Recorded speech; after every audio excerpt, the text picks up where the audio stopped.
She knocked on one more door and found her father, a billionaire CEO who abandoned us on Halloween. "No, I don't have an appointment. I have a story."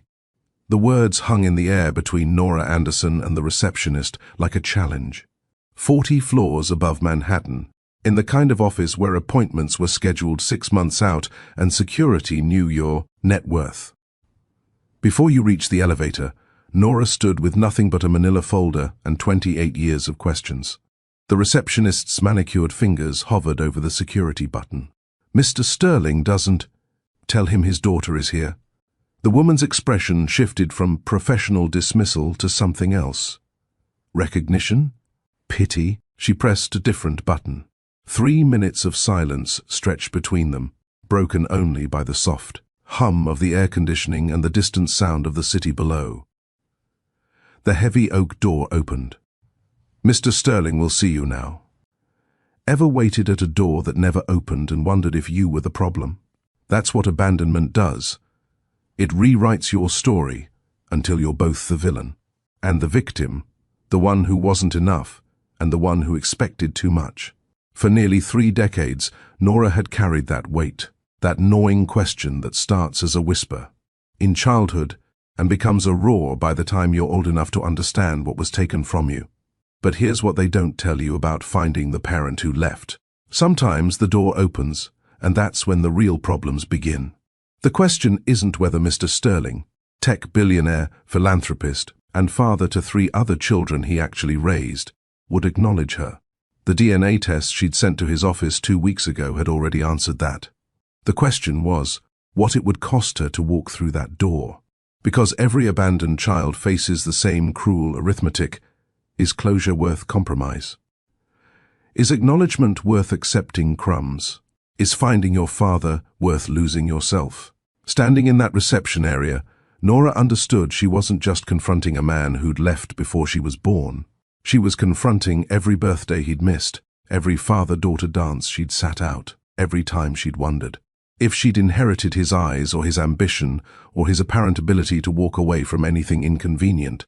She was confronting the ghost that had shaped her more in absence than most fathers do in presence. What Mr. Sterling didn't know, what he was about to learn, was that his daughter hadn't come for money. She hadn't come for an apology. She'd come with an invoice, itemizing 20 to 8 years of absence down to the penny. Not because she wanted payment, but because she wanted him to see the cost of abandonment in the only language billionaires understand. The manila folder in her hand contained more than numbers.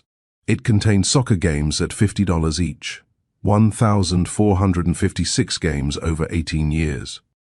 Birthday parties at $200, 28 of them. Driving lessons, graduation ceremonies, the therapy sessions that started at 13 when she finally understood that Daddy's on a business trip was Maeve's way of protecting her from the truth.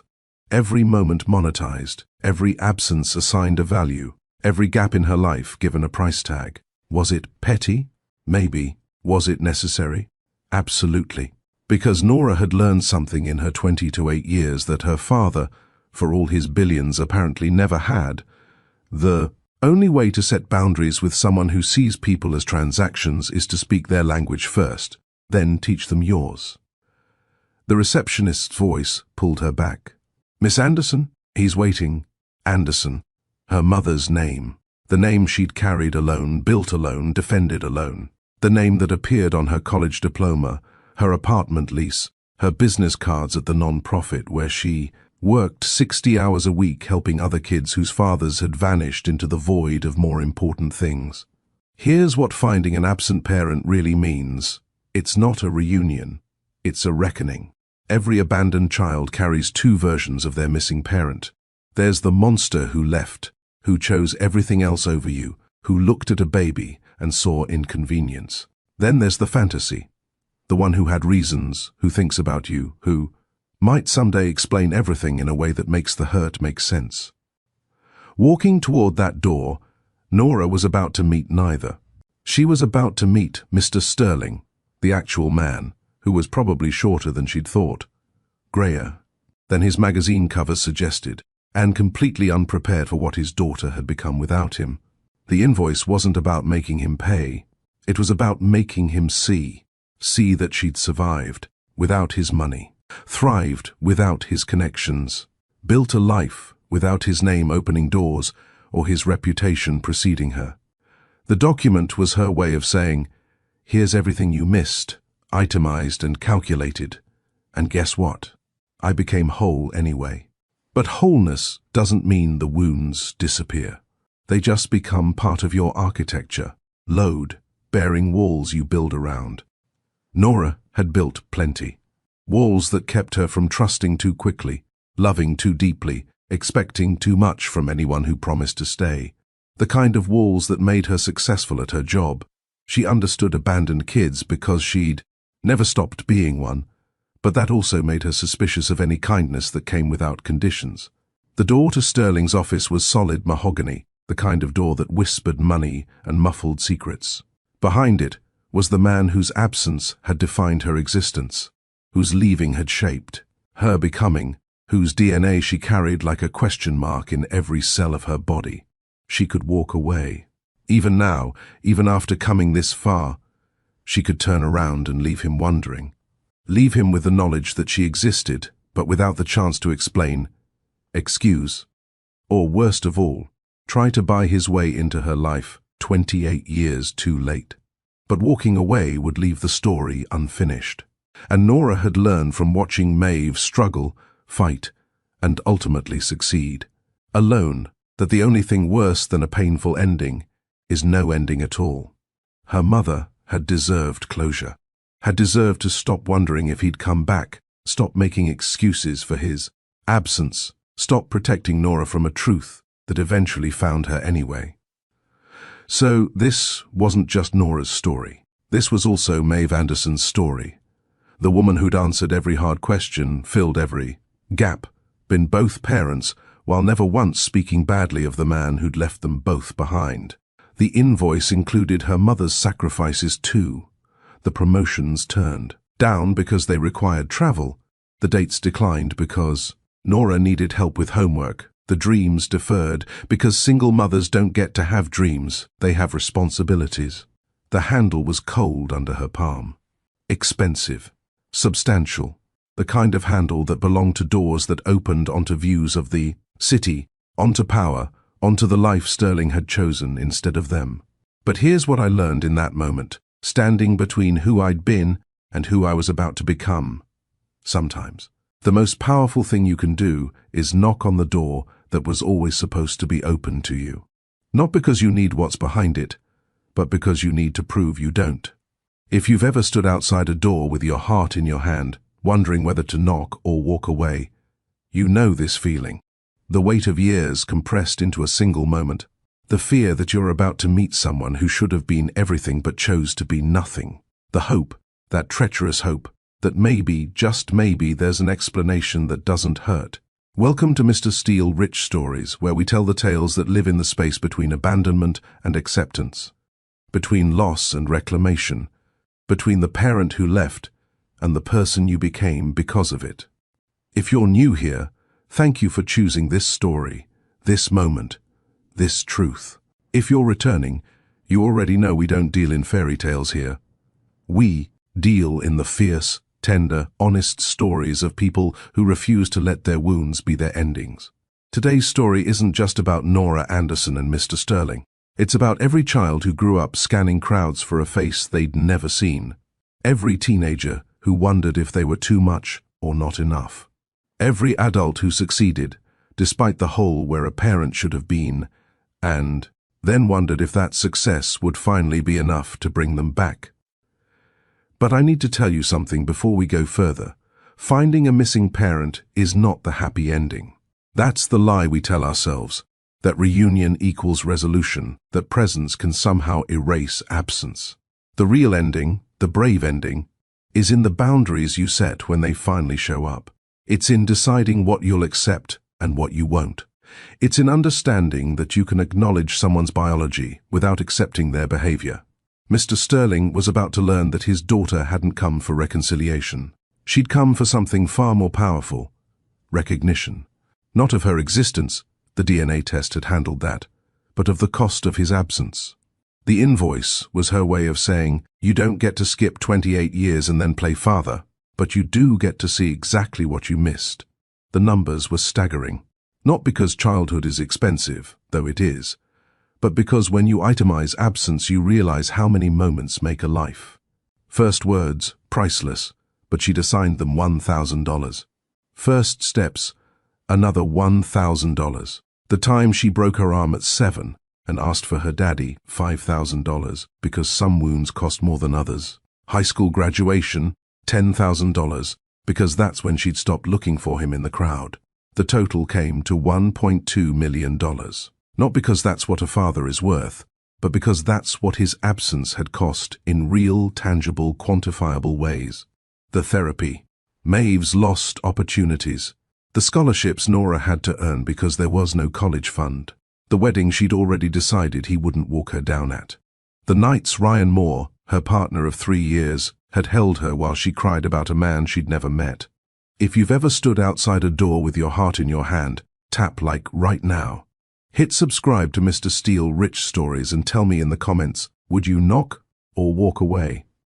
Because your answer says everything about how you handle the spaces between what you deserved and what you got, between who left and who stayed, between the story you were given and the one you're writing now.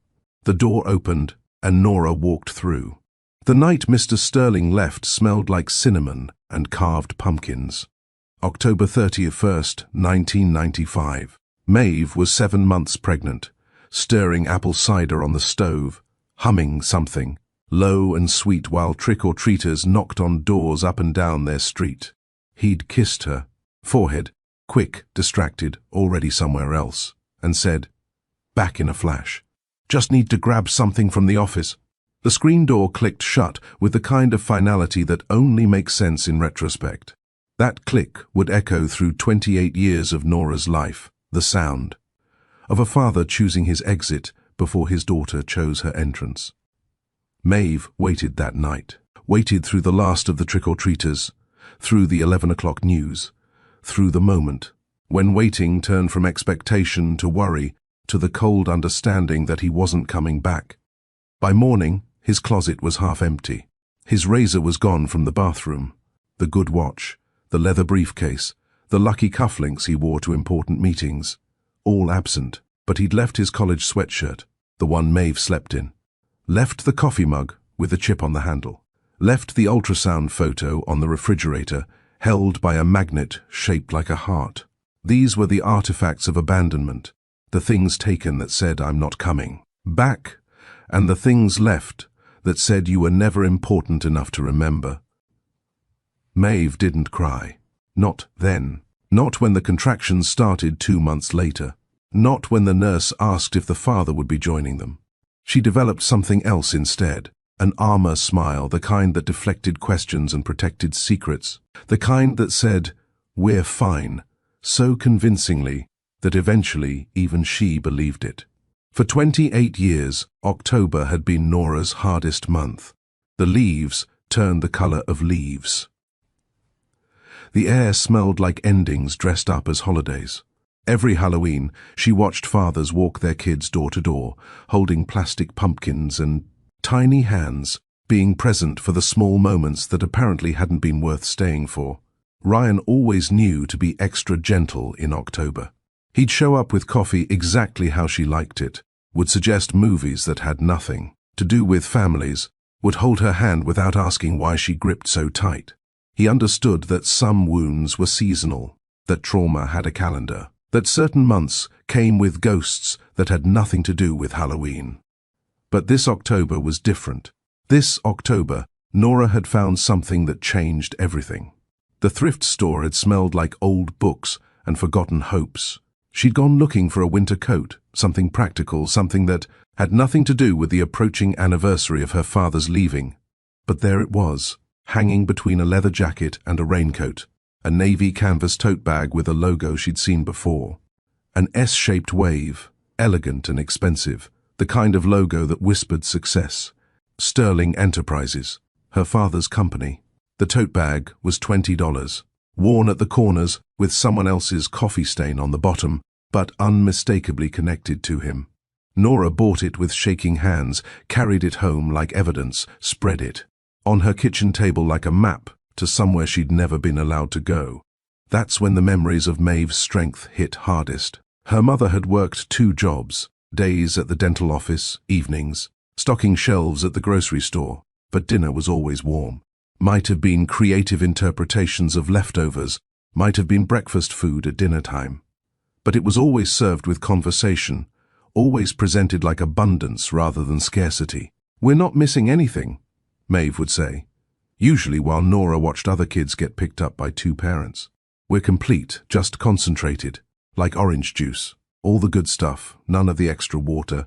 It was a tender and fierce kind of love, the kind that protected while it strengthened, that sheltered while it taught independence. Maeve never spoke badly of Sterling. When Nora asked about her father, the answers were careful, measured. He had different dreams. He wasn't ready. Sometimes people know they can't be what you need. But children fill in blanks with their own stories. Nora had spent years wondering what deficiency in her had made him leave. Was she too much? Not enough? Would he have stayed for a son? For a different daughter? For a child who wouldn't have complicated his climb to success? The tote bag brought all those questions back, but this time with a possibility attached. She could find him. The internet had made hiding impossible. Sterling Enterprises had a website, a headquarters, a CEO whose bio carefully mentioned his family, wife, 3 children. Without acknowledging the child who'd come before, the one he'd left in October with the falling leaves. She'd been sitting in the library, laptop open to Sterling Enterprises' corporate page, when Ryan Moore sat down across from her.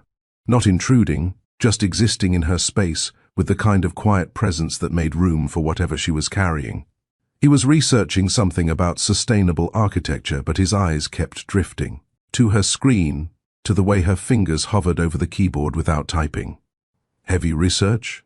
he'd asked finally, and something about the way he said it, not prying, just acknowledging, made her tell him everything.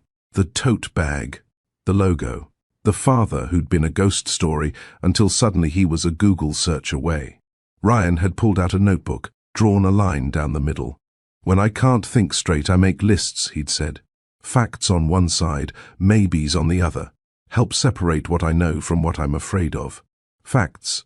Sterling left. He had another family. He was successful. Maybes. He thought about her. He had reasons. He might want to know her now. "The facts column is shorter," Nora had observed. "Usually is," Ryan had replied. "That's why we fill our heads with maybes." That night in the library became the beginning of 2 things: Nora's search for her father and her relationship with Ryan. He was steady in a way that felt foreign after a lifetime of watching her mother be strong alone. He didn't try to fix her October sadness or talk her out of searching for Sterling. He just sat with her in the difficulty, made space for the complicated feelings, helped her separate facts from maybe when the wondering got too loud. Do you keep lists when life gets messy? Facts versus maybes. What would be in yours? Because here's what Nora learned that night. Sometimes the facts column is all pain, but at least it's real. The maybes column is where hope lives, but it's also where disappointment breeds, where you can spend 28 years wondering if you were wanted but left anyway. The tote bag became her talisman. She carried it to work, where she counseled kids whose fathers had left through different doors: prison, death, choice, circumstances. She recognized herself in their eyes, that particular hollowness that comes from being half of someone's DNA, but none of their concern. She'd tell them what Maeve had told her: "You're complete, just concentrated."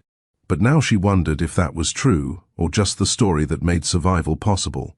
October had always been about doors. The screen door clicking shut. The door her father walked through and never walked back through. The doors she'd learned not to knock on because the answer might hurt more than the wondering. But this October, with the tote bag and Ryan's steady presence, and the growing certainty that she needed answers more than she needed comfort, Nora decided to choose a different door. She started with public records: birth certificate, father's name left blank, Maeve's protection even in official documents. But there were other trails, old addresses that matched dates. A business registration from 1995, filed the week he left. A pattern of movement that suggested not escape, but intention. He hadn't run from them. He'd run towards something else. Ryan helped her organize the information, create timelines, and separate speculation from evidence. He was the one who found the article from 1996, a small mention. In a trade publication, Sterling Enterprises secures series of funding. The date was 2 months after Nora's birth. He'd been building his empire while Maeve was teaching their daughter to crawl. "You don't have to do this," Ryan said one night, October bleeding into November, the search consuming more than it revealed. "I know," Nora replied, holding the worn tote bag. "But I need to stop being the girl waiting at the door. I need to be the woman who knocks."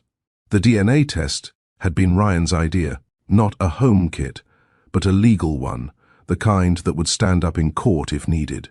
Facts, not maybes, he'd said. And when the results came back, 99.9%. Probability, Nora finally had her first solid entry in the facts column. Sterling was her father. Now, she just had to decide what to do with that fact. The house where Maeve and Sterling had lived together for 8 months, where he'd promised forever and delivered October, was painted blue now. Not the faded grey Nora had seen in her mother's few photographs, but a cheerful periwinkle. That seemed designed to erase whatever sadness had soaked into the walls. She stood on the sidewalk for 10 minutes before knocking. Ryan had offered to come, but this felt like something she needed to do alone. The facts versus maybes notebook was in her bag, ready to document whatever she found.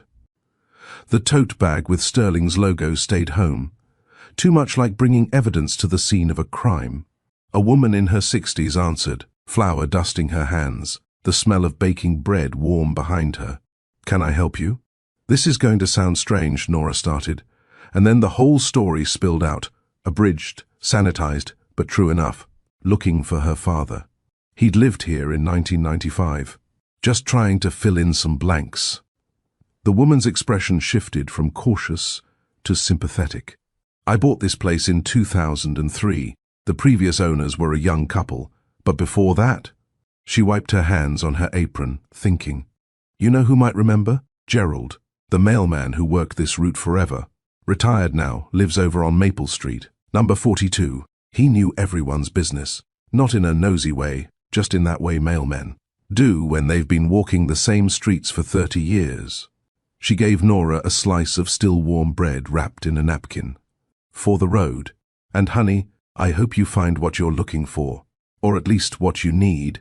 Nora took the bread, warm against her palm, and added the woman's kindness to her mental list of reasons to believe people were generally good. It was a short list, but moments like this kept it from disappearing entirely. Maple Street was a 15-minute walk through a neighborhood that had gentrified since Sterling's time here. Coffee shops where hardware stores used to be.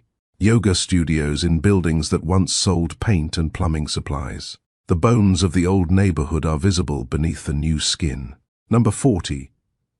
2 had a garden that suggested someone with time and care to spare. Gerald Hutchins answered the door in gardening gloves, dirt on his knees, 70. Something years of sun on his face. When Nora explained why she'd come, stumbling through the story again, getting better at the telling, he nodded slowly, eyes distant with memory. "Sterling. Yeah, I remember him. Not because of anything dramatic, just because he was one of those people who stood out. Had a laugh that carried, you know, the kind you could hear through windows." He pulled off his gloves, gestured to the porch chairs. "Sit. Let me think." The memories came in fragments. Sterling used to wear ties even on weekends, Gerald recalled. Would come out to get the mail in slacks and button-downs like he was always ready for a meeting that might change everything. "Your mother, though, Maeve, right? She was different, softer, used to garden, tomatoes, I think, or maybe peppers. Did they seem happy?" The question slipped out before Nora could stop it, and she hated how much the answer mattered. Gerald considered. He always seemed like he was somewhere else. Even when he was standing right there raking leaves or bringing in groceries, you got the feeling his head was downtown, talking about big things, big plans. The kind of talk that sounds exciting when you're young but exhausting when you're trying to build a life. He pointed vaguely toward the city skyline, visible between the houses. Ran into him once, maybe a year after he moved out. Downtown, near the financial district. He was in a hurry and didn't really want to chat. Had that look people get when they're pretending not to recognize you, because acknowledging you means acknowledging who they used to be. Did he mention family? Nope.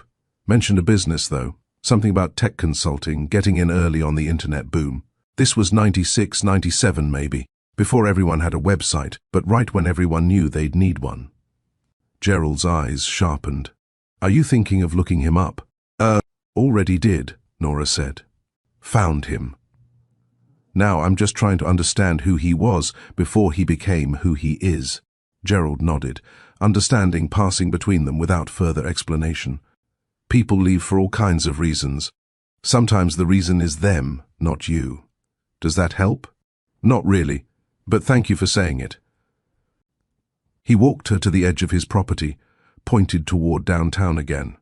If you're going to find him, you're going to find him there. That's where he was heading, even back then. Some people belong to places more than people.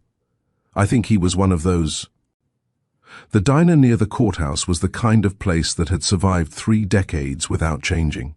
Its menu or its politics about whipped cream, they put it on everything, unapologetically, abundantly. Nora ordered coffee and pie, spread her notebook on the sticky table, and tried to organize what she knew. Facts. Sterling left, October 31st, 1995. Started a business by 1996. Lived somewhere downtown by 1997. Built Sterling Enterprises into a multi-million-dollar company by 2000. Maybes. He thought about them. He had regrets. He'd stayed away, because coming back would be harder than staying gone. The courthouse was across the street, its records department open until 4. Nora had called ahead, knew what she was looking for, business registrations, address changes, anything. That left a paper trail between the man who'd left and the billionaire who'd stayed away. The clerk was younger than Nora expected, efficient and unbothered by the request. Name and approximate year? Sterling. 1995 through 2000. The records came up on a database that looked older than Nora. 3 business registrations, each one showing progression. The first was filed November 15, 1995, 2 weeks after he'd left, 2 months before Nora was born.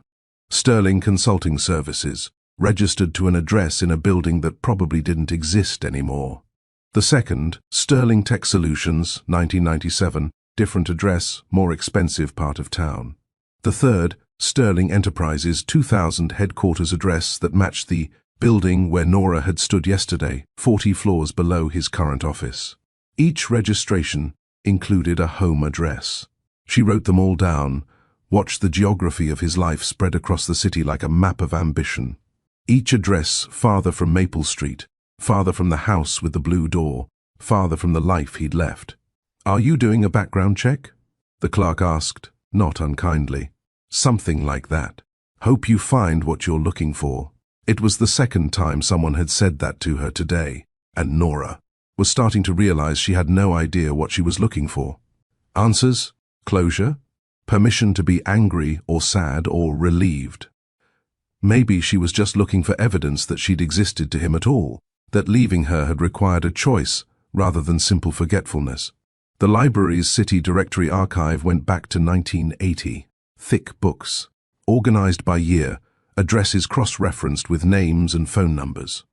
Nora pulled 1995 through 2000, spread them across the table, in the reference section, and started the tedious work of tracking a ghost. Sterling's first downtown address, a studio apartment in a building that now housed a bank. The director listed him alone, not Maeve, confirming what she'd already known. He'd left completely, started over, erased them from his official story. By 1998, he'd moved to a better building. By 2000, the directory listed him at an address in a neighborhood, where studio apartments started at what Maeve made in 3 months.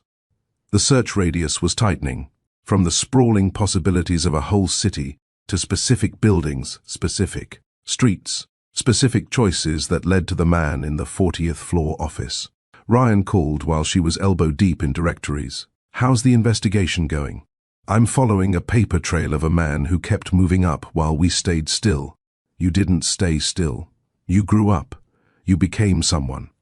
That's not the same as being left behind, but it felt the same sometimes, watching her father's addresses get more expensive while Maeve worked 2 jobs, seeing his business registrations multiply while they stretched grocery money to cover school supplies. He'd been building an empire in the same city where his daughter was learning to write her name, the name he'd never claimed. "I think I'm ready," Nora said. "Ready for what?" "To stop investigating and start confronting. I know where he is. I know who he became. Now I need to figure out who I am when I finally meet him." "You're Nora Anderson," Ryan said quietly. "Maeve's daughter. That's all you need to be." But was it enough? The article was buried in the business section of a 3-year-old magazine, the kind of glossy publication that profiled quiet titans of industry, people successful enough to matter, but media shy enough to seem humble. Ryan had found it during his own lunch break research, texted Nora a photo with just 3 words. "I found him." The headline read, "Sterling Harbour Group, building tomorrow's infrastructure on yesterday's principles." And there he was. The photograph took up half the page. A man in his late 50s, silver at the temples in that way that looked intentional rather than accidental, wearing a suit tailored so precisely it seemed like a second heartbeat. His expression was controlled, professional, the kind of smile that showed confidence without warmth. He stood in front of floor-to-ceiling windows overlooking the harbour, the city spread behind him like proof of concept. The caption underneath, "Mr. Sterling, CEO, visionary, uncompromising." Nora stared at the photo for 20 minutes straight, sitting in her parked car outside the non-profit where she worked, phone screen going dark and bright again as she kept touching it to keep the image visible. This was her father. Not the ghost from Maeve's carefully edited stories. Not the question mark on her birth certificate. Not the myth she'd built from absence and wondering. This was an actual man, with actual features she could map against her own reflection. The nose, was that hers? The set of his jaw, she'd seen that in the mirror every morning of her life. The way he stood, weighing slightly forward like he was always about to move toward something important. She stood that way too, had been told she had intense posture by more than one person. The article went on for 6 pages. It detailed his rise from humble beginnings through tech consulting in the late 90s, his pivot to infrastructure, development in 2005, his current role overseeing projects in 14 countries. It mentioned his commitment to family values and his wife of 22 years. It listed his 3 children, ages 19, 17, and 14. It never mentioned the child who would be 28 now. The one conceived in a house that was blue now, born 2 months after he'd filed his first business registration, raised in the same city where he'd been building his legacy. The article called him uncompromising. Nora wondered if that was a business strategy or a personality trait. I wondered if it extended to children. Wondered if you could be uncompromising about people the same way you were about contracts. She called in sick to work, drove home in a blur of turns she didn't remember making, and sat on her apartment floor. With the article pulled up on her laptop, zooming in on his face until the pixels broke apart into meaningless dots. This was the moment she'd been moving toward since finding the tote bag, since Gerald's memories, since the courthouse records and city directories, since every October of her life, when she'd wondered if he ever thought about her. And now that she'd found him, now that his face was real and his life was documented, and his success was quantifiable, she felt something she hadn't expected. Not anger, not relief. Collapse. Like a building that had been held up by questions finally getting answers and discovering the answers weren't load-bearing. What do you do when the mystery you've lived with your entire life resolves into simple, brutal clarity? He'd left. He'd thrived. He'd built a whole life in the same city where she'd been growing up, and he'd never once looked back. The ache started in her chest, spread to her throat, and came out as a sound she didn't recognize. somewhere between. Crying and keening, and the noise you make when you finally understand that absence wasn't circumstance but choice. Ryan found her there 2 hours later, still on the floor, laptop battery dead, phone full of missed calls from Maeve. He didn't ask if she was okay, didn't offer platitudes, just sat down next to her, close enough that their shoulders touched, and waited. "He looks successful," Nora finally said. "He looks like a corporate headshot," Ryan replied. "People who are actually happy don't usually need to prove it in magazine spreads. He has 3 kids, raised them, I was there for them. In the same city where I was, where I've always been. I know. Why wasn't I enough?"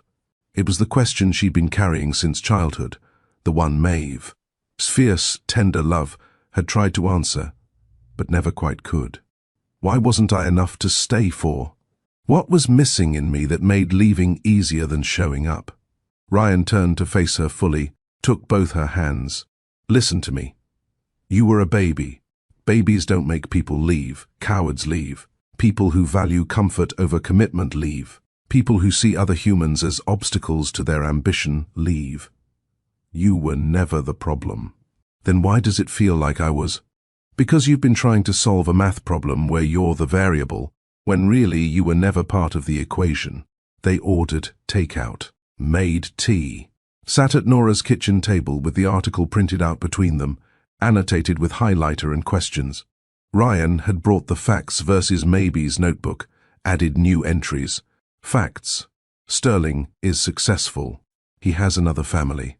He's been in the same city for 28 years. He never reached out. Maybes. He doesn't know she exists. Crossed out, Maeve had told him about the pregnancy. He's ashamed. He's afraid. He's compartmentalized her existence into something he doesn't have to deal with.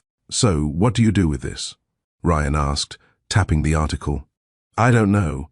What do you do when you find someone who was supposed to be everything but turned out to be just a person?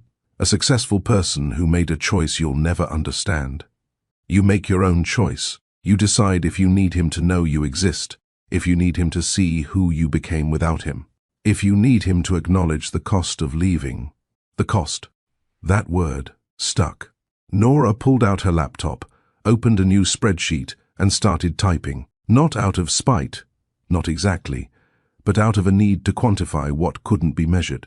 What does it cost when a father leaves? What's the dollar value of every missed moment? She started with the basics. Maeve's lost income from working reduced hours during pregnancy, $8,000. Delivery costs without insurance, $12,000. Childcare for the first 5 years, $45,000. Then the harder calculations. Therapy sessions started at age 13 when Nora finally asked why she wasn't worth staying for $150 per session, twice a month for 8 years. Soccer games, piano recitals, school plays, graduation ceremonies. Every milestone that should have had 2 parents, but only had 1. She assigned each a value, not because they were worth that much, but because she needed Sterling to understand that absence had a price tag. By midnight, the invoice totaled $1.2 million. "Are you seriously going to bill your father for your childhood?" Ryan asked, not judging, just clarifying. "I'm seriously going to make him see it. Every dollar, every moment, every choice he made that cost us something." She looked at Ryan, at his steady presence that had become her anchor. "One more door?" He held her gaze. "One more door." The next morning, Nora printed the invoice on professional letterhead, her non-profit, S logo at the top, because if she was going to do this, she was going to do it right. Line items in clean columns, subtotals by category, a grand total that made her hands shake when she saw it rendered official. She also printed the DNA test results, the article, the photograph of the house on Maple Street where he'd lived with Maeve, every piece of evidence that she existed, that she was his, that her life had continued in his absence. The drive to downtown took 30 minutes in morning traffic. Ryan had offered to come, but this felt like something she needed to do alone. Maeve had raised her alone. She'd survived his leaving alone. She could confront him alone. Sterling Harbor Group headquarters occupied floors 38 through 42 of the Meridian Tower, the kind of building with security in the lobby and elevators that required key cards. Nora stood outside for 10 minutes, watching people in expensive suits move through the revolving doors like they belonged to the building, like success was something you could wear. She thought about turning around, thought about all the ways this could go wrong. He could refuse to see her, could have security escort her out, could look at the invoice and laugh, or worse, look at her with no recognition at all. But she'd spent 28 years being the girl who waited at doors that stayed closed. She was tired of waiting, tired of wondering, tired of letting his absence define her presence. If your missing parent turned out to be a billionaire CEO, would you go or wait? Comment, go or wait, and tell me why. Because that choice, between confronting the past and protecting yourself from more disappointment, that's the choice that defines what happens next. Not just in Nora's story, but in all of ours. When do you knock? When do you walk away? When do you decide that the answer, whatever it is better than the question? Nora walked through the revolving door, rode the elevator to the 40th floor, and became the woman who knocked. Ryan insisted on driving, not because Nora couldn't, but because he understood that some journeys require your hands to be free for other work, like holding your own anxiety, or watching the landscape change, or processing what you're about to do. April weather in the northeast was a roulette wheel. Sun for 20 miles, rain for 10, wind that shook the car like a warning. They'd left at dawn, the invoice and DNA results in a folder on the back seat, along with a bag of clothes Nora had. Packed 3 times before deciding she was overthinking what to wear to meet your estranged billionaire father. The music was Ryan's doing. He'd made a playlist the night before, 60 songs that somehow threaded the needle between acknowledging the weight of the moment and not drowning in it. Folk songs that understood loneliness. Indie tracks that knew what it meant to be halfway between who you were and who you were becoming. Nothing too loud. Nothing that demanded attention. Just companionship in chord progressions. Chips? Ryan offered the bag without looking away from the road. Nora took a handful of salt and vinegar, the sharp taste grounding her back into her body. How are you so calm? I'm not. I'm just good at pretending. He glanced at her, smiled. One of us has to be the steady one. We can trade off at the next rest stop. They'd been dating, if that's what you called what they were doing, for 3 months. Long enough to know each other's coffee orders and what silence meant versus what quiet meant. Long enough for Ryan to understand that Nora's October sadness wasn't something to fix, but something to witness. Long enough for this trip to feel less like a favor and more like what people do when they care about each other. The highway stretched ahead, markers counting down the distance to the city where Sterling built his empire while Nora built her life. 70 miles, 60, 50, each mile a minute closer to the conversation that would change everything or confirm that some absences were final even when the person was still alive. What if I can't do it? Nora asked. What if I get there and freeze? Then we get back in the car and drive home. But I don't think you'll freeze. They stopped for gas in a town that seemed designed to be forgotten. 1 stoplight. 2 churches. A diner with a closed sign that looked permanent. Ryan pumped while Nora stretched her legs, walked the perimeter of the parking lot, tried to settle the buzzing in her chest that felt like panic wearing ambition's clothes. When he finished, Ryan found her standing by a fence, staring at nothing. He didn't ask what she was thinking, just stood next to her, close enough that she could feel his presence without it crowding her processing. I keep running scenarios, Nora said finally. He agrees to see me. He refuses. He sees me and doesn't care. He sees me and cares too much. He offers money like that fixes 28 years. He offers nothing and proves I was right to think I didn't matter. Which one scares you most? The one where he looks through me, where I'm standing right there and I'm still invisible to him. Ryan turned to face her, waited until she met his eyes. Then let me tell you what I see. I see someone who works 60-hour weeks, helping kids nobody else fights for. I see someone who turned abandonment into advocacy. I see someone who's brave enough to drive 3 hours to confront the person who hurt them most. Whatever happens in that office, you're still you. He doesn't get to change that. What if I fall apart? Then you fall apart, and I'll be in the car waiting to help you collect the pieces. He touched her shoulder, gentle and grounding. You're not doing this because you need him to validate you. You're doing this because you need to stop carrying questions. He's the only one who can answer. Nora leaned into his hand, let herself take comfort in the certainty Ryan seemed to carry so easily. Whatever happens, we're okay. Whatever happens, we're okay. They got back in the car. 40 miles left. Then 30. The city skyline appeared on the horizon like a dare. They checked into a motel on the edge of downtown, the kind of place that charged by the night and didn't ask questions. 2 beds because Ryan was thoughtful that way, understanding that proximity didn't require assumption. The room smelled like industrial cleaner and old carpet, but it had a window that looked toward the cluster of skyscrapers where Sterling's building rose like a monument to the life he'd chosen.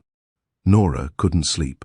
At 2 a.m., she was sitting on the floor, eating an orange from the vending machine, pulling apart segments with shaking hands, when Ryan's voice came from the other bed. You okay? Just processing. He sat up, blanket around his shoulders, hair disorganized from restless sleep. Want company for the processing? She nodded. He moved to the floor beside her, accepted a section of orange, ate it without comment.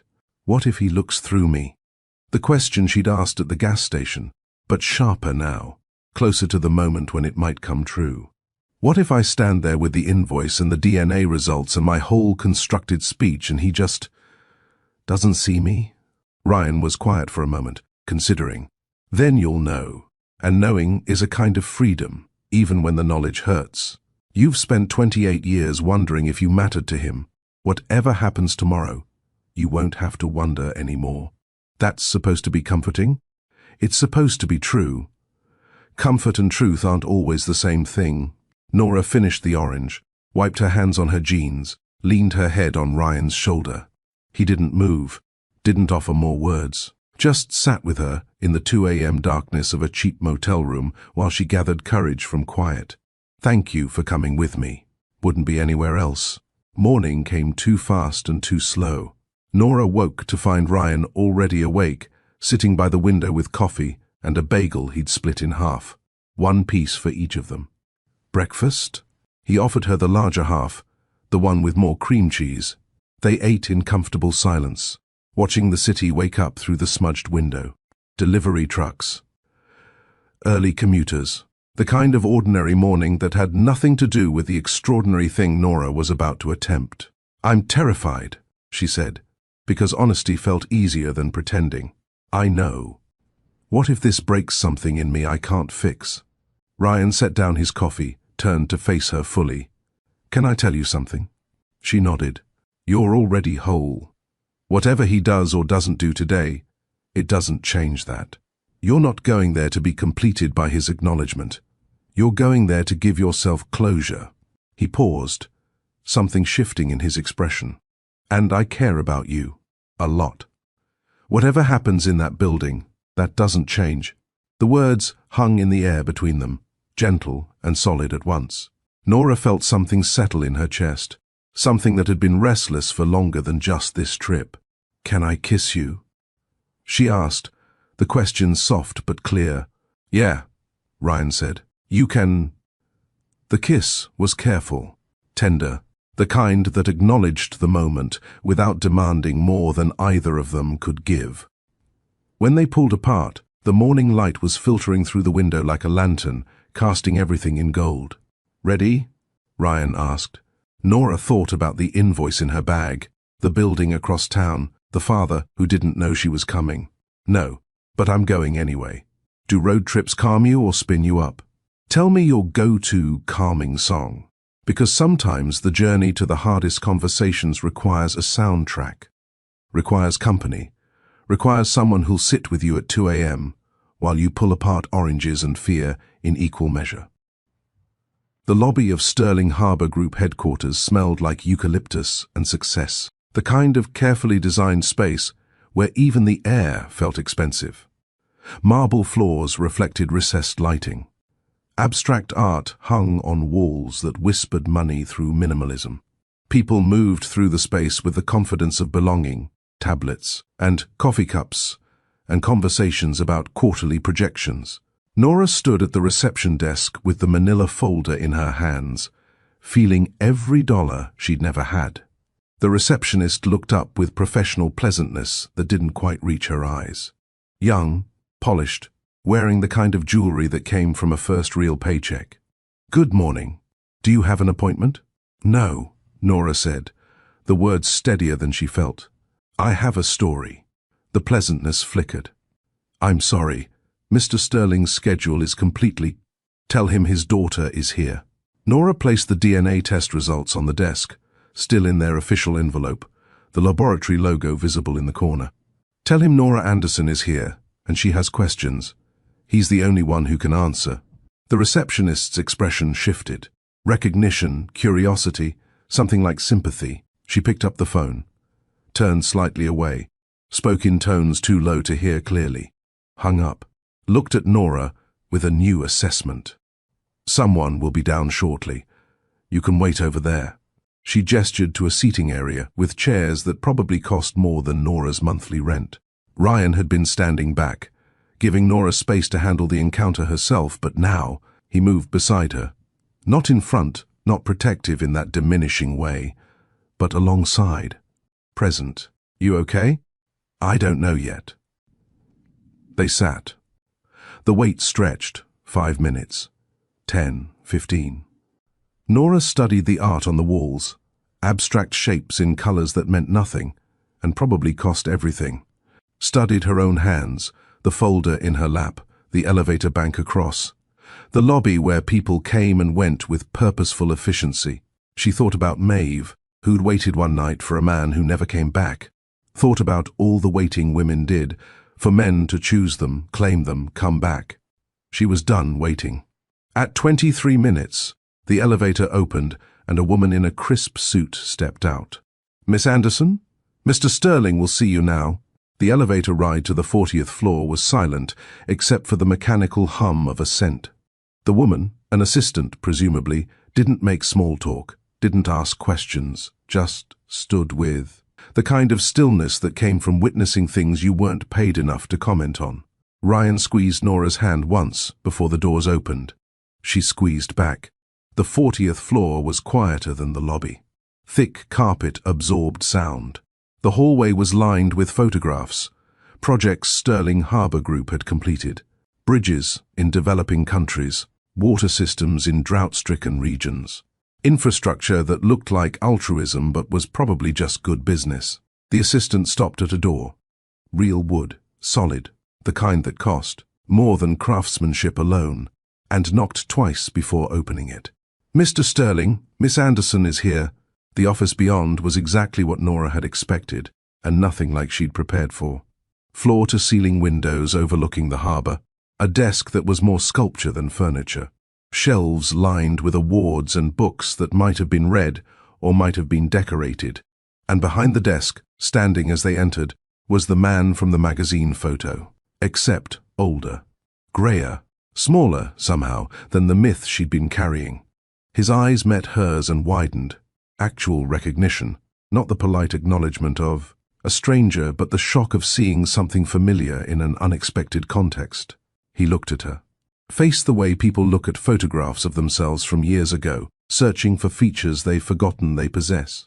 Nora, her name in his voice felt wrong, and right at once. He knew her name. Had apparently always known it. The assistant retreated, closing the door with a soft click. Ryan moved to the side of the room, giving Nora space, but staying present. And Nora stood there, 28 years of questions compressed into the space between her and the man who'd left before she was born. "You look like your mother," Sterling said, and it wasn't what she'd expected him to say first. "I wouldn't know what I look like from you," Nora replied. "You never stayed long enough to find out." The words landed like stones in still water. Sterling flinched, actually flinched, and gestured to the chairs across from his desk. Please sit, Please. Nora sat. Placed the folder on his desk between them like evidence. I have questions. I have answers. Some of them. Sterling sat too, and Nora noticed his hands were shaking slightly. Not fear, nerves. He was nervous. The billionaire CEO was nervous to meet his daughter. I got your DNA results 2 weeks ago. I've been trying to figure out what to say. You've had 28 years to figure out what to say. You're right. He didn't deflect, didn't make excuses. Just acknowledge it. You're absolutely right. Nora opened the folder, pulled out the invoice, slid it across the desk. Sterling picked it up, started reading. His expression changed as he went.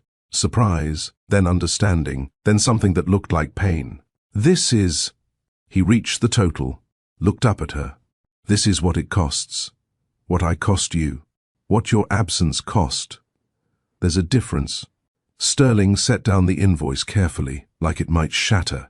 I was 26 when I met your mother, 27 when she got pregnant. I was terrified, not of fatherhood, of failure, of being trapped in a life that felt too small for what I wanted to build. He paused, choosing words. That's not an excuse. That's just the truth. I chose my ambition over my responsibility, over you. Did you ever think about me? Every day. The answer came fast, raw. Every birthday, every milestone I could calculate. I wrote letters I never sent. Making donations to children's charities like that somehow balanced the scales. Told myself you were better off without a father who'd resent you for existing. That wasn't your choice to make. I know that now. But by the time I understood what I'd done, you were 10, 15, 20. How do you come back from that? How do you show up in someone's life after a decade and say, I'm sorry I abandoned you, but I'd like to be your father now? You don't, Nora said. You don't get to be my father. That position's been vacant too long. Sterling absorbed that, nodded slowly. Then what can I be? I don't know yet. But I know what you can't be. You can't be the hero who sweeps in with money and fixes everything. You can't be the dad who shows up at my workplace or puts my picture on your desk or introduces me to your other kids like I'm some redemption story. Nora leaned forward. Before we talk about what happens between us, we talk about Maeve. Your mother, my mother, who raised me alone while you built your empire in the same city. She's worked 2 jobs my entire life. She sacrificed everything so I could have something. And if you want any kind of relationship with me, any kind, it starts with making sure she's taken care of. Not charity, not guilt money, security, stability, the things she should have had 28 years ago when you left. Sterling was already nodding. Done. Whatever she needs. Medical care, housing, retirement. Whatever makes her life easier. No spotlight. No publicity. No using us to make yourself look human to shareholders. Agreed. And you give me time. You don't push. You don't show up uninvited. You are reachable but not intrusive. You let me decide what this looks like, at what pace, on what terms. Sterling opened his desk drawer, pulled out a card, wrote a number on. The back in pen that probably cost more than Nora's entire outfit. He slid it across the desk. My private number. Not my assistant, not my office, me. Call when you're ready, or don't. I owe you that choice, since I took so many others. Nora took the card, put it in her pocket without looking at it. No lunch, no coffee, no let's get to know each other meetings until I say, understood. She stood. Ryan moved toward the door. Sterling stood too, and for a moment looked like he might try to hug her. But Nora, his posture made it clear. Proximity required permission she wasn't ready to give. Nora, he said as she reached the door, thank you for coming, for giving me a chance to explain, even if the explanation isn't good enough. It isn't, Nora said, but it's a start. Is a clean apology enough to start over, or do you need proof first? Comment, apology or proof, because words matter, but so do actions. Sterling said the right things in that office, but the question Nora carried out with her was whether saying sorry and meaning it are the same thing. and whether either one could repair 28 years of absence. The drive back felt different, lighter somehow, though Nora couldn't say if that was relief or exhaustion or the strange clarity that comes from finally getting answers to questions you've carried your whole life. Ryan drove again, asked nothing, just let her process in the silence between songs. When they pulled up to Maeve's apartment, the same one they'd lived in for 15 years, the one with the radiator, that clanged, and the neighbor who played saxophone at odd hours. Nora felt the weight settle back into her chest. Her mother was inside, waiting, probably worried despite Nora's texts that everything was fine. Maeve opened the door before Nora could knock, pulled her into a hug that smelled like lavender soap and the vanilla candle she burned to cover the smell of old buildings. "Tell me everything." They sat at the kitchen table, the same one where Nora had done homework and eaten creative leftover dinners and learned that love could be fierce and tender at once. Maeve wrapped her hands around a mug of tea she wasn't drinking, just holding for warmth, and listened while Nora recounted the meeting. The lobby, the elevator, the office with windows overlooking everything Sterling had built while they'd been building their smaller, harder life. His confession, his shaking hands. The apology wasn't enough, but was at least honest. When Nora finished, Maeve was quiet for a long moment. Then, "I'm proud of you." For what? For using words that didn't betray you, for holding your ground, for not accepting crumbs and calling it closure. Maeve reached across the table, took Nora's hand. "You set boundaries with a man who never gave you reason to believe you could. That takes strength I'm not sure I had at your age. You had different strengths. You stayed. You raised me alone. You never spoke badly about him even when you had every right to." "That wasn't strength, honey. That was survival dressed up as grace." They sat in the warmth of shared understanding. Two women who'd been abandoned by the same man in different ways, who'd built wholeness from the pieces he'd left behind. The letter came 3 days later. Not an email, not a text to the private number Sterling had given her, but an actual letter. Cream-colored envelope, no return address, Nora's name in handwriting that looked practiced, the kind of penmanship people learn in expensive schools. She opened it standing in her apartment kitchen while Ryan made coffee. Hands steadier than they'd been in Sterling's office, but not by much. The letter was short. No grandstanding, no flowery language, just plain words that somehow felt more honest than poetry would have. "Nora, I know I have no right to offer you anything, but I'm asking you to let me try to repair some of the damage my absence caused. Not for me, I don't deserve the comfort of feeling useful, but for Maeve, who carried burdens that should have been shared. There's a house on Linden Street, 3 bedrooms, good bones, solid furnace. It's in her name if she wants it. No mortgage, no strings, just a place that doesn't require 2 jobs to keep. I've also set up a healthcare account in her name. She shouldn't have to choose between seeing a doctor and paying rent. And there's a car, nothing flashy, just reliable, waiting at Anderson Motors downtown whenever she's ready. I'm not asking for holidays or photos or forgiveness. I'm asking you to let me do what I should have done 28 years ago. Make sure the woman who raised my daughter doesn't have to struggle anymore. The house comes with one condition. You never have to see me to accept it. This isn't a transaction. It's an overdue responsibility. Sterling." Nora read it twice, then handed it to Ryan, who read it while the coffee brewed, his expression carefully neutral. "What do you think?" She asked. "I think he's trying. I also think it's easier to write a check than show up consistently." Ryan set down the letter. "But I think the question isn't whether his motives are pure. It's whether accepting help means accepting him. I need to talk to Maeve." Maeve held the letter like it might disappear, reading it 3 times in Nora's presence, each time her expression shifting, surprise, suspicion, something that looked like hope wearing caution's clothes. "A house," she said finally. "He's offering me a house. On Linden Street. I looked it up. It's a good neighborhood, near the park. Good schools if we'd had it 20 years ago." Nora sat across from her mother at that same kitchen table, but it's your choice, completely. I won't be hurt if you say no. I won't think less of you if you say yes. Maeve set down the letter, met Nora's eyes with the directness that had always been her superpower. What do I do? It was the bravest question Nora had ever heard her mother ask. Maeve, who'd made every hard decision alone for nearly 3 decades, was asking permission to accept help from the man who'd left them both. Take what helps, Nora said. A house isn't a contract for your heart. A reliable car doesn't mean you owe him your time. Healthcare doesn't mean forgiveness. These are things he should have provided when you needed them. Better late than never doesn't make him a hero, but it also doesn't mean you have to refuse out of pride.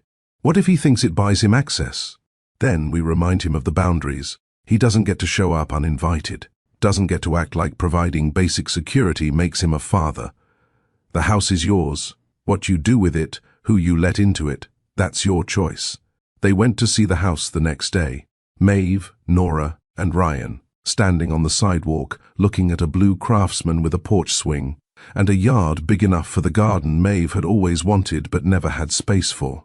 It's beautiful, Maeve whispered. It's yours if you want it, Nora replied. The walkthrough felt like moving through someone else's dream. Hardwood floors that didn't creak, windows that closed properly, a furnace that worked. A kitchen with enough counter space to actually cook instead of assemble. Bedrooms with closets, a bathroom with water pressure, a basement for storage instead of creative stacking in corners.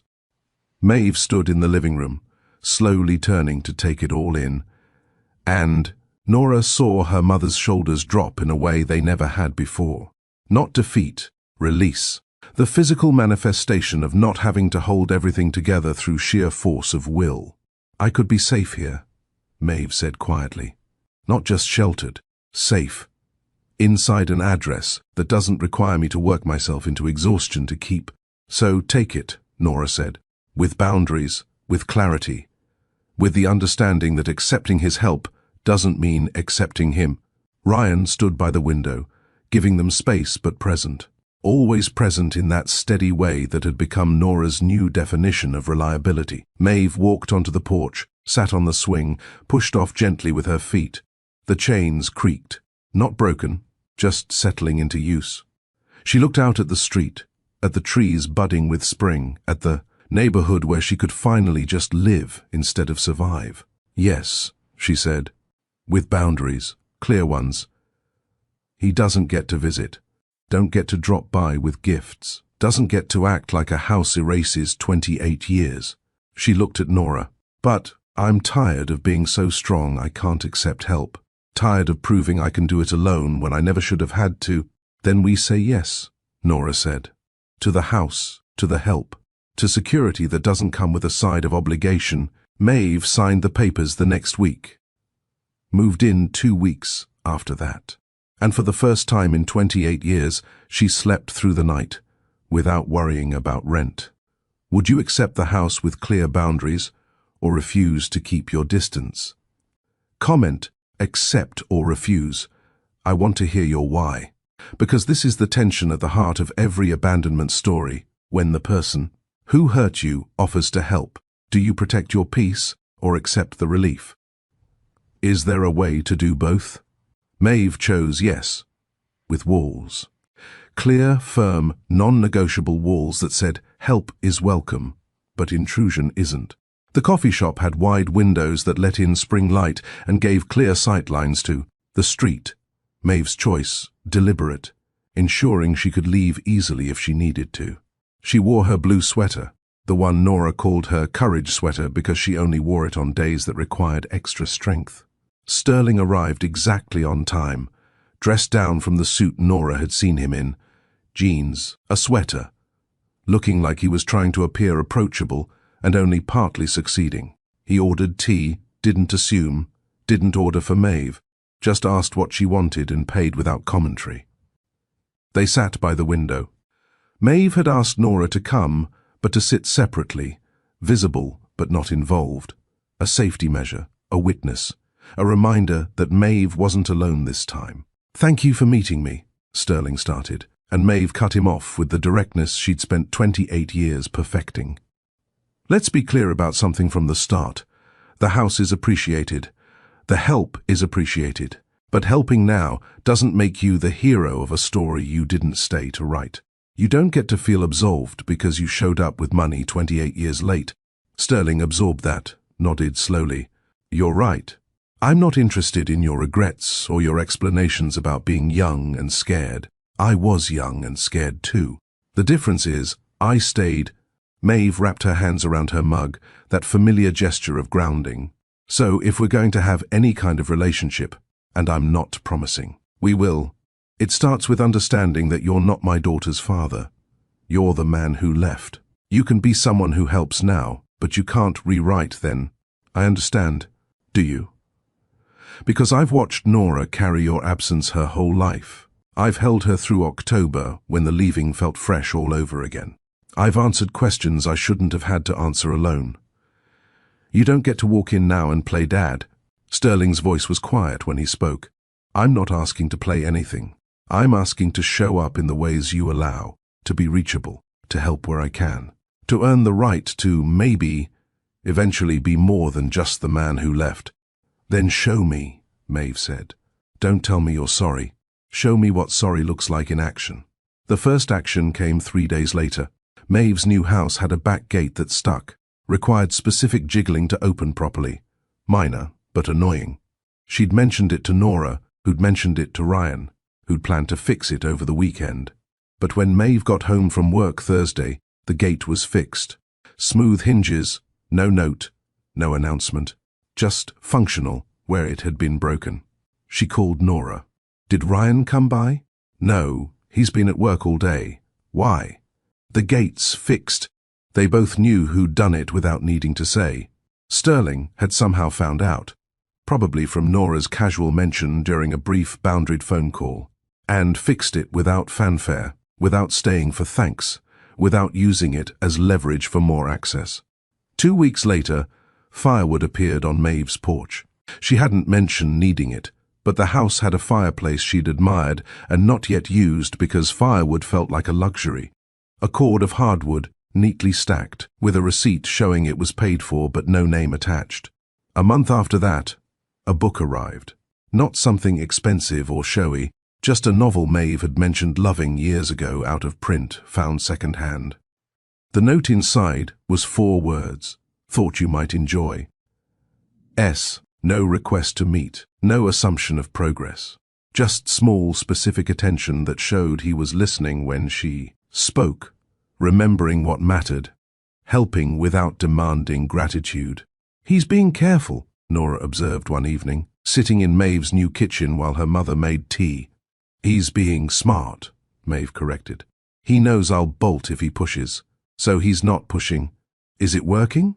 Maeve considered, pouring hot water over chamomile. It's not working. I'm not ready to have coffee with him every week or invite him to holidays. But I'm also not angry when the gate swings properly or when I have wood for the fireplace. She looked at Nora. Is that terrible? That I'm letting him help? It's human. You spent 28 years being strong. You're allowed to let someone else carry something, even if that someone is late to the job. Maeve bloomed in the new house the way gardens bloom after a long winter. She planted herbs in pots on the kitchen windowsill, basil, rosemary, thyme, things she'd never had space for before. She slept better, the kind of deep sleep that comes from not worrying about every sound being a landlord complaint or a broken appliance you can't afford to fix. She hung a wind chime on the porch, the kind that made gentle music instead of noise, and would sit there in the evenings with tea, listening to the neighborhood settle into night. For the first time in nearly 3 decades, she had space to breathe that wasn't stolen between shifts or borrowed from sleep. Nora watched her mother's shoulders lose their permanent defensive hunch and felt something ease in. Her own chest, a tension she'd carried in sympathy, the child's instinct to absorb a parent's stress. Her own life was settling too, into rhythms with Ryan that felt sustainable rather than intense. Tea at 2 a.m., when neither could sleep, talking through work stress or childhood wounds or what movie to watch next. Garlic pasta on hard days because some comfort is simple and reliable. Clean sheets on Sundays. shared playlists that evolved with their moods. Ryan never pushed for definitions or timelines, never asked what they were or where this was going, just showed up consistently in ways that made showing up look easy, even when Nora knew it wasn't. "You're good at this," she told him one night, folded into his side on her couch. At what? Being present without being overwhelming, helping without fixing, loving without consuming. He kissed the top of her head. "I had good teachers. You and Maeve, you both know how to hold space for hard things. I'm just trying to do the same." It was the first time either of them had used the word loving, and they both felt it land, gentle and true, in the space between them. Tuesday nights, Nora facilitated a support group at the community center for kids aging out of foster care, teenagers trying to build lives without the safety nets most people took for granted. She'd been running the group for 3 years and knew most of the regulars by name and story. Tonight, a new girl, 17, guarded, arms crossed like armor, asked the question. That always came. Eventually, how do you stop being angry at people who left? Nora considered her answer carefully, aware that these kids needed truth more than comfort. You don't always stop being angry. Sometimes anger is the appropriate response to abandonment. But you can decide that your anger doesn't get to run your life. You can set boundaries that protect you from more hurt, while leaving room for people to prove they've changed. What if they haven't changed? Then the boundary holds, and you have your answer. Another kid, 16, asked, "What if setting boundaries makes you the bad guy?"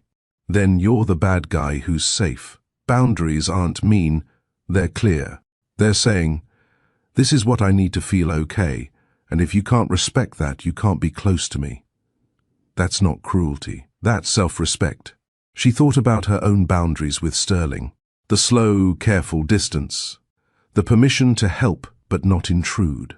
The understanding that biology didn't equal relationships, that DNA didn't equal trust, that wanting to make amends didn't automatically grant access. Clarity is kindness, Nora continued, to yourself and to other people. When you're clear about what you will and won't accept, people know where they stand. They can choose to respect your boundaries or choose to leave. Either way, you're not stuck wondering. After the group ended, Nora sat in her car for a few minutes, texting Ryan that she was heading home, texting Maeve a heart emoji, looking at the contact in her phone labeled simply Sterling and the handful of brief, boundaried conversations they'd had over the past months. What boundary changed your life for the better? Share one that worked. Because for Nora, the boundary that changed everything was simple. Help is welcome, but intrusion isn't. Presence is earned, not assumed. And love, real love, respects the word no as much as it celebrates the word yes. October came around again, but this time it felt different. Nora woke early on the first day of the month, found herself on Maeve's porch swing watching dawn break over a neighborhood that felt safe. The air carried the same chill it always did this time of year, the same smell of leaves turning and seasons shifting, but the weight was different, lighter, less like an anniversary of loss, and more like just another autumn. Maeve appeared in the doorway with 2 mugs of coffee, handed one to Nora, and sat beside her on the swing. They rocked gently, the chains creaking their familiar song, watching the street wake up. "Are you doing okay?" Maeve asked, because she always asked in October, always checked. "Yeah," Nora said, and meant it. "I'm good." The porch already had pumpkins on the steps, 3 of them, various sizes, waiting to be carved. Maeve had bought them yesterday, her first October in a house she owned, her first autumn without the background anxiety of making rent.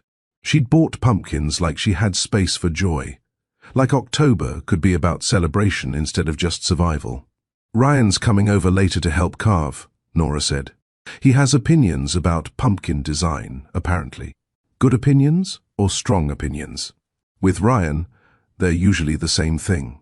They sat in comfortable silence, the kind that only comes from years of being each other's anchor.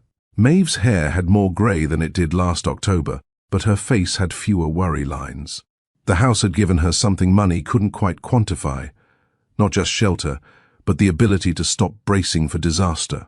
Inside, the kitchen smelled like cinnamon rolls Maeve had made from scratch because she finally had the counter space and the time. The herb pots on the windowsill were thriving. The wind chime sang its gentle song. This October, Nora wasn't scanning crowds for a father who'd never shown up, wasn't wondering if this would be the year he'd remember, wasn't carrying the particular ache of a child who'd been left on the holiday of leaving. This October, she was just a woman on a porch swing with her mother, drinking coffee. Watching the neighborhood prepare for a holiday that used to hurt but now just was. "I'm proud of us," Maeve said quietly. "Yeah," Nora agreed. "Me too." By evening, the pumpkins were carved. Ryan had indeed had opinions. He'd cut a star-shaped pattern into his pumpkin, intricate and precise, so that when the candle was lit inside, the light came through in points. "Light finds a way," he said, stepping back to admire his work.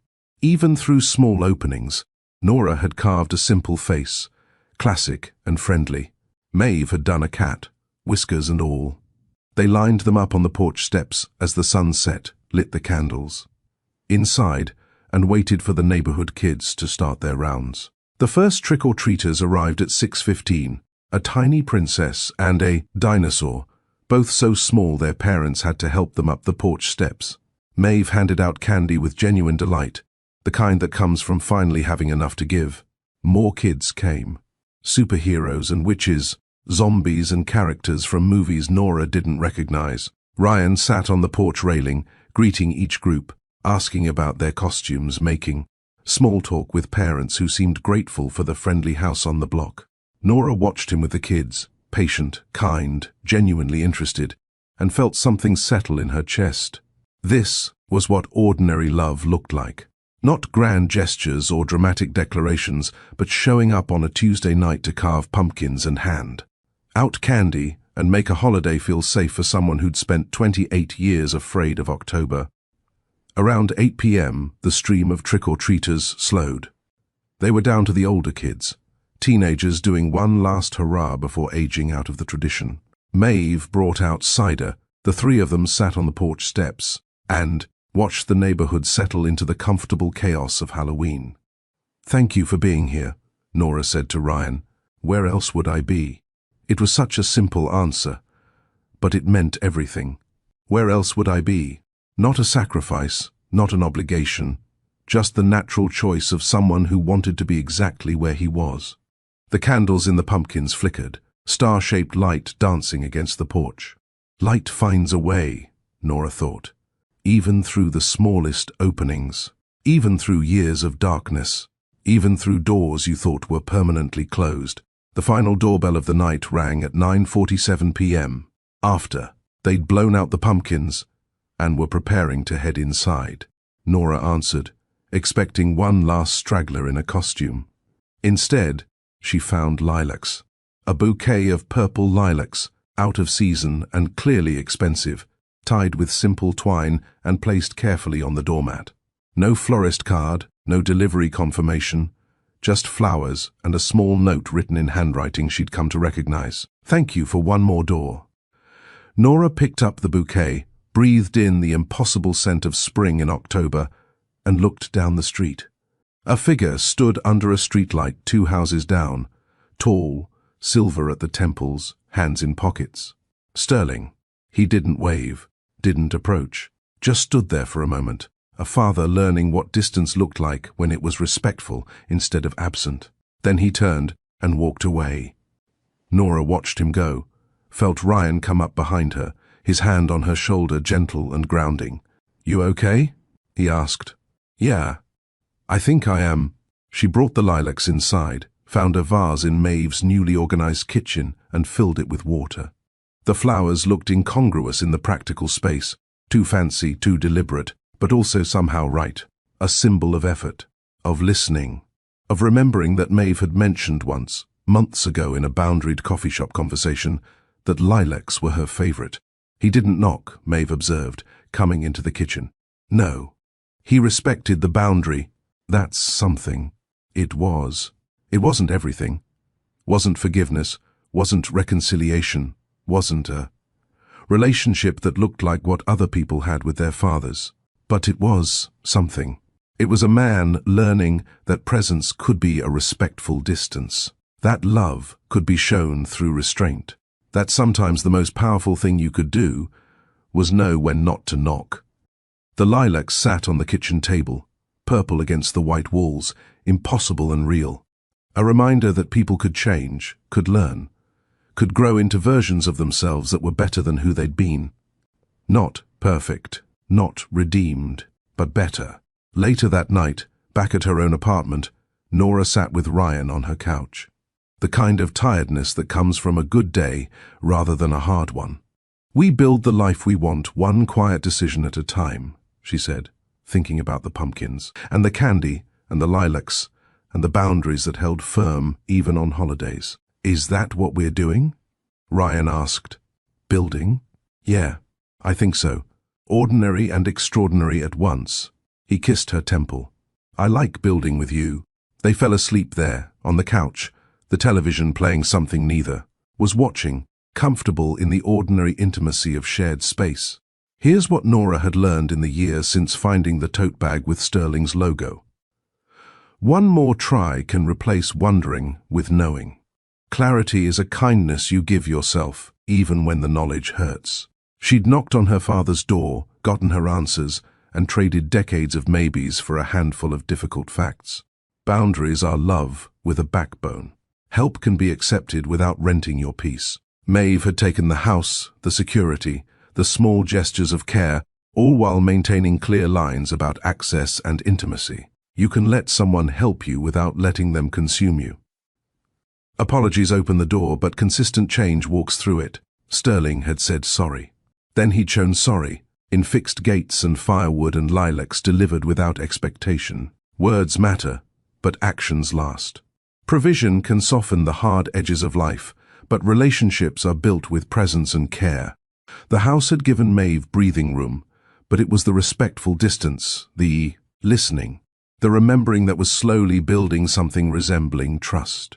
Rest honors the life you've carried. Ordinary love lasts longer than grand gestures. Ryan hadn't swept in to rescue her.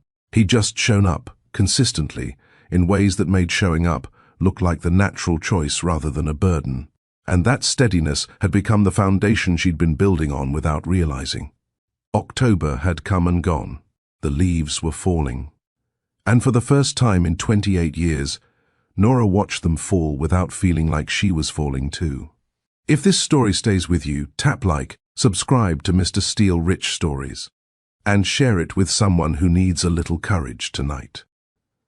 Comment, knock, if you're ready to try one more door, or walk if your brave choice is to let go, because both are valid, both take strength. The question isn't which choice is right, it's which choice honors the life you're trying to build and the peace you're trying to keep.